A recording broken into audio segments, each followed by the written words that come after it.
اعوذ باللہ من الشیطان الرجیم، بسم اللہ الرحمن الرحیم۔ سامعین، میں ہوں غلام مصطفیٰ اور آپ دیکھ رہے ہیں میرا یوٹیوب فیس بک چینل پیام اسلام،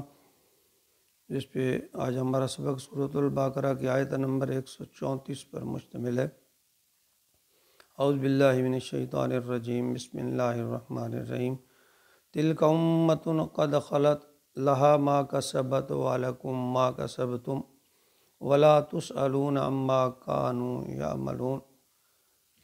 ابراہیم اور آل ابراہیم کا پچھلی آیت میں تذکرہ کرتے کرتے اللہ رب العزت نے اپنی فرمان کا رخ امت مسلمان کی طرف، آج کے مسلمان کی طرف موڑا ہے۔ یہاں اس آیت مبارکہ میں ایک بہت ہی اہم نقطہ اٹھایا گیا ہے کہ عربی میں ایک محاورہ ہے کہ پدرم من سلطان بود، کہ میرا باپ جو تھا وہ سلطان تھا، بادشاہ تھا۔ یہاں اللہ رب العزت نے اس کا واضح طور پر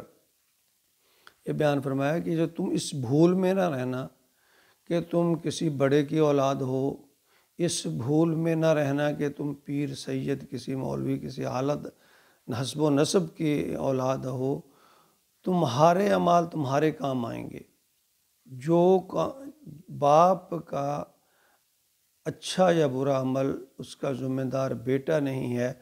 اور باپ کے اچھے اور برے جو اعمال ہیں اس کا اثر باپ یا بیٹے پر بھی نہیں پڑے گا، اسے فائدہ نہیں ہوگا، بلکہ ہر کسی کے اپنے اعمال کام آئیں گے۔ اللہ فرماتے ہیں تلک امۃ قد خلت، یہ ایک جماعت تھی جو گزر گئی، یعنی تذکرہ فرمایا حضرت ابراہیم علیہ السلام کا، یعقوب کا، انبیاء کرام کا، کہ وہ ایک امت تھی، اس نے اعمال اچھے کی، امت تھی گزر گئی۔ لہا ما کسبت، ان کے لیے تھا جو انہوں نے کمایا، ولکم ما کسبتم، اور تمہارے لیے ہے جو تم کماؤ گے، یعنی جو اعمال تم کرو گے وہی تمہارے کام آئیں گے۔ ولا تسألون، اور نہیں سوال کیا جائے گا، اما کانوا یعملون، تم سے اس بات کا سوال نہیں کیا جائے گا کہ وہ کیا کرتے تھے، یعنی وہ اچھے اعمال کرتے تھے یا برے کرتے تھے، تم سے تمہارے اعمال کا۔ جس طرح کہ آج کل عام طور پہ یہ بات دیکھی گئی ہے کہ جو آدم پیر کا بیٹا پیر ہے، چاہے اس کے منہ پہ سنت رسول ہے یا نہیں ہے،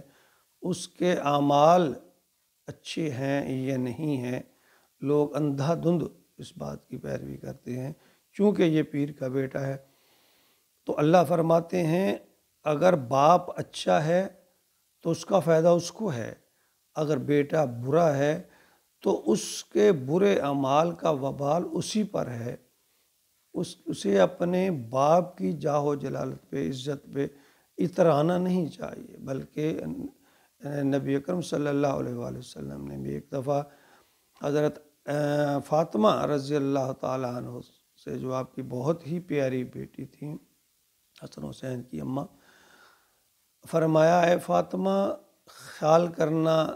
تو اس گمنڈ پہ نہ رہنا کہ تو نبی آخر الزماں خاتم النبیین کی بیٹی ہے، قبر میں اپنے اعمال کام آئیں گے۔ یعنی اپنی بیٹی فاطمہ کو بھی یہ آپ فرما رہے ہیں رضی اللہ تعالی عنہا سلام اللہ علیہ کہ اے میری بیٹی اس بات پہ نہ اترانا کہ میرا باپ انبیاء کا سردار ہے، خاتم النبیین ہے، قبر میں حسب نسب نہیں پوچھا جائے گا۔ قرآن پاک کی یہ آیت جو ہے واضح طور پر اس میں اللہ رب العزت نے یہ بات بیان فرما دی ہے کہ تم اس بات پہ نہ اتراتے رہنا کہ تمہارے آباء و اجداد کیا تھے، ان کے اعمال کیا تھے، تم خود اپنے لیے کماؤ، آخرت کے لیے توشہ پیدا کرو۔ اللہ رب العزت ہمیں اسلام پہ پورا داخل ہو کر اسلام پہ چلنے کی توفیق عطا فرمائے، اللہ کے فرمان اور نبی اکرم صلی اللہ علیہ وآلہ وسلم کو اپنانے کی توفیق عطا فرمائے، اسی میں نجات ہوگی۔ اور ان لوگوں کے لیے پھر میں ایک دفعہ یہ کہوں گا کہ اگر پیر کا بیٹا اس کے اعمال اچھے ہیں تو وہ پیر ہے، ورنہ وہ پیر نہیں ہے۔ کسی اعلیٰ سید حسب و نسب سے تعلق رکھنے والا آدمی صرف حسب و نسب کی وجہ سے وہ قابل احترام نہیں ہے، اگر اس کے اعمال اچھے ہیں، اس کا کردار اچھا ہے، اس کی زندگی جس کے ساتھ اس کا رشتہ ہے، خاندان ہے، حسب نسب ہے، اس جیسے ہیں، تو پھر جس طرح حضرت نوح علیہ السلام کو اللہ رب العزت نے جب دعا حضرت نوح علیہ السلام نے فرمائی کہ اللہ یہ میرا بیٹا ہے، اس کو نجات دے دے، یہ پانی میں ڈوبنے والا ہے، تو اللہ رب العزت نے نوح علیہ السلام کی سرزنش فرما دی، فرمایا خبردار یہ تیرا بیٹا نہیں ہے۔ آگے پھر ساتھ فرما دیا کیوں نہیں ہے کہ اس